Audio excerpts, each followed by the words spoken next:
Senin, tanggal 2 November tahun 2020.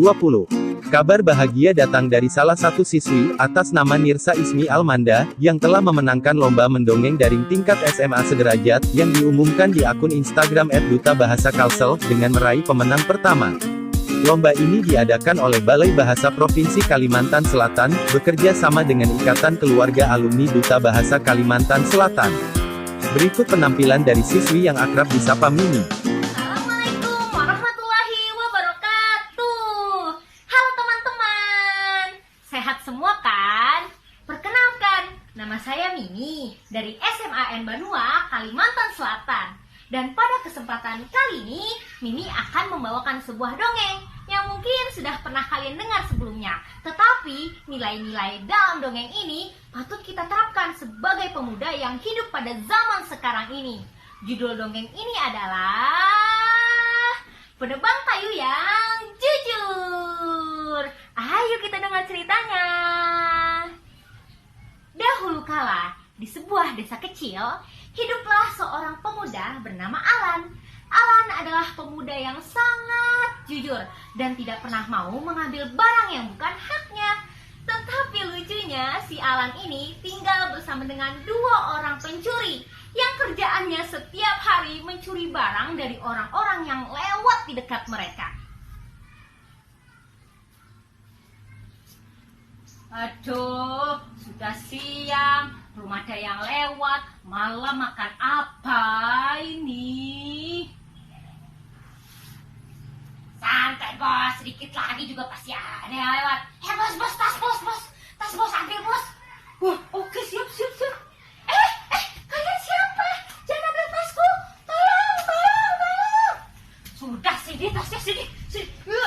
Ya, begitulah pekerjaan dua orang pencuri itu setiap harinya. Hingga pada suatu malam, karena Alan sudah tidak tahan lagi selama ini makan makanan haram hasil dari perbuatan yang tidak baik, akhirnya ia memutuskan untuk pergi mencari tempat lain yang bisa ia tinggali, mencari hidup yang lebih baik.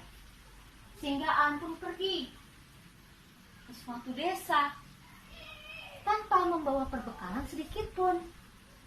Dan ketika ia sudah sampai di desa itu, ia pun merasa sangat kelelahan.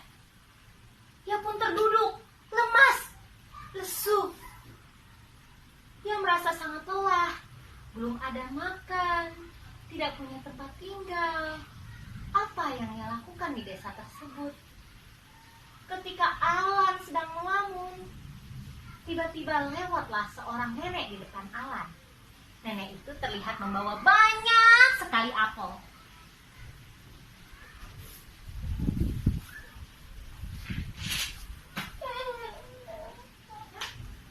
Tiba-tiba semua apel nenek tersebut terjatuh. Apa nenek? Jatuh semua. Aduh, mau ambil. Aduh, gak bisa. Encok. Alan yang melihat hal tersebut pun langsung sigap membantu sang nenek. Nek, sudah nek, aku aja mengambilkan. Nah, ini nek. Sang nenek yang merasa terharu dengan perbuatan Alan pun menanyakan dari manakah asal-usul Alan. Alan pun menjelaskan bahwa ia adalah seorang perantau yang mencari pekerjaan dan belum mempunyai tempat tinggal. Sang nenek pun merasa sangat iba dan berkata kepada Alan bahwa Alan boleh tinggal bersamanya. Sejak hari itu Alan tinggal di rumah nenek. Ketika ia tinggal di rumah sang nenek, ia menyadari bahwa sang nenek adalah seseorang yang sangat baik, sangat perhatian, dan merawat Alan seperti anak sendiri. Hal itulah yang membuat Alan setiap hari berpikir, bagaimana ya caranya membalas jasa sang nenek, sementara ia sendiri belum mempunyai pekerjaan.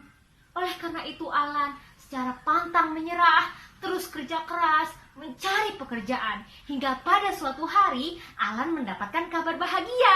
Ia diterima menjadi seorang penebang kayu. Walaupun gaji yang ia dapatkan sangat sedikit, tetapi Alan selalu sangat semangat dalam menjalankan pekerjaannya. Setiap gaji yang ia terima, selalu ia berikan kepada sang nenek. Hingga pada suatu hari, Alan merasa tidak fokus. Dan ia memegang kapaknya tidak benar-benar, sehingga kapaknya terbang dan kemudian jatuh bebas ke dasar sungai.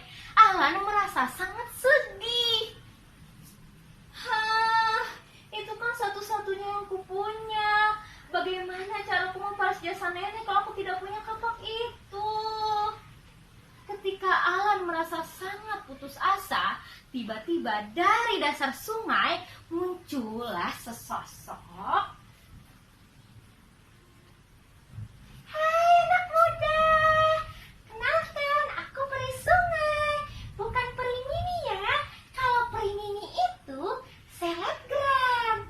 Kamu kelihatan sangat sedih. Kamu kehilangan apa ya? Alan pun terkagum-kagum dan ia pun menyatakan alasannya kenapa bersedih. Kapakku tenggelam ke dasar sungai. Mohon maaf Peri, bolehkah kau bantu ambilkan? Hanya itu satu-satunya yang kupunya Peri. Tenang saja, tentu saja boleh. Dengan sihir yang dimilikinya, peri itu membuat pusaran air yang dahsyat. Pusaran air itu mampu menaikkan sebuah kapak emas dan juga sebuah kapak perak ke hadapan Alan. Kapak perak dan kapak emas itu dibaluri permata dan juga berlian yang sangat indah.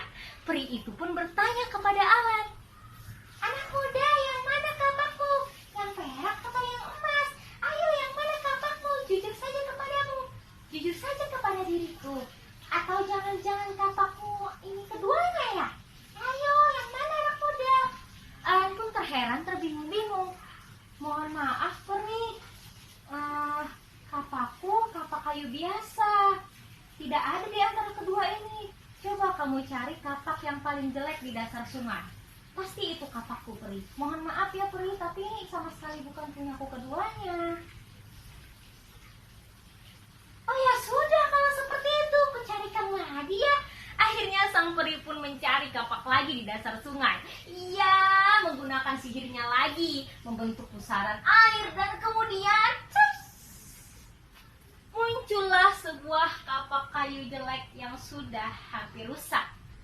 Peri itu bertanya kepada Alan, "Alan, kamu yakin kapakmu yang ini?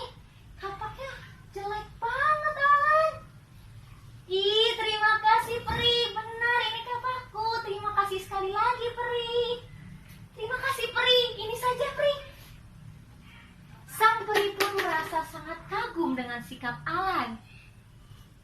"Anak muda, aku sangat kagum dengan sikapmu. Kamu sangat jujur dan tidak serakah. Aku sangat senang bertemu dengan anak muda sepertimu. Karena aku menyukai sikapmu, aku punya hadiah. Tada! Kapak emas dan kapak peraknya keduanya untukmu." Alan merasa sangat bingung, sekaligus senang, seperti mimpi. Benarkah peri sungai keduanya untukku? Iya, Alan.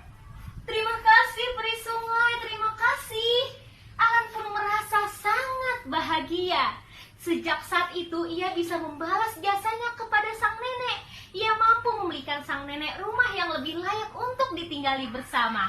Dan ia dan nenek pun hidup bahagia bersama selamanya. Alan begitu sangat terharu betapa kejujuran banyak membawa keberuntungan di hidupnya. Oleh karena itu, kita sebagai pemuda harus mencontoh sikap Alan. Sikap yang pantang menyerah, jujur, kerja keras sangat penting kita pakai dan kita punya untuk membangun Indonesia yang lebih baik. Sekian cerita dari saya, mohon maaf jika ada kekurangan. Wassalamualaikum teman-teman.